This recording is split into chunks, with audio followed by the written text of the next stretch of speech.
আসসালামু আলাইকুম। দেখতে পাচ্ছেন আমার হাঁসগুলো বিক্রি উপযুক্ত হয়ে গেছে। আর এই হাঁসগুলো হচ্ছে আমাদের প্রাকৃতিক খাবার খাইয়ে মূলত বড় করা হয়েছে। শুরু থেকে আমি আজকে বলবো যে আমরা কি খাবার দিয়ে এই পর্যন্ত আনছি, অর্থাৎ এখন চাইলে বিক্রি করা যাবে। যদিও আমরা এখন বিক্রি করব না, আমরা শীতের মাঝামাঝির দিকে যে বিক্রি করব, কারণ ওই সময় ভালো একটা দাম পাওয়া যাবে ইনশাল্লাহ, এই জন্য ওই সময় বিক্রি করব। তো আমরা যখন হাঁসের বাচ্চাগুলো কিনছিলাম একটু জিরো সাইজের থেকে একটু বড়, হয়তো বা যখন বাচ্চা ফুটছে তার এক দুদিন পরে আমরা কিনছিলাম। চীনা হাঁসগুলো কিনছিলাম 100 টাকা পিস, আর পাতি হাঁস কিনছিলাম ওইরকম হয়তো বা আমার 40 টাকা মতো পিস পড়ছিল। আর এই যে বেইজিং হাঁসগুলো পড়ছিল এরকম 100 টাকা মতো।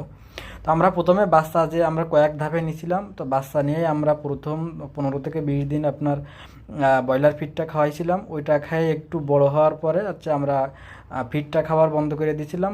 ফিড বন্ধ করার পরে আমরা প্রথম দিতাম হচ্ছে আপনার কচু গাছ রান্না করে, অর্থাৎ কচু গাছ সিদ্ধ করে প্রাকৃতিক খাবার ওটাই দিতাম। এরপরে যখন কচু গাছ